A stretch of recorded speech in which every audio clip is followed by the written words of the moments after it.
Старые книжные полки папа уже выбросил, а новые еще не повесил, поэтому книги лежат везде.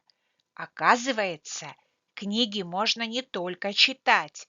На книгах, если их много, можно сидеть как на стуле.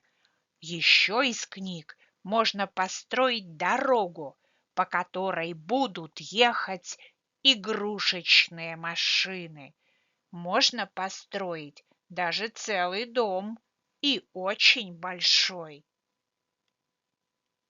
Где лежат книги? Везде. Что можно построить из книг? Дорогу и дом. Где лежат твои книги? Подпишись.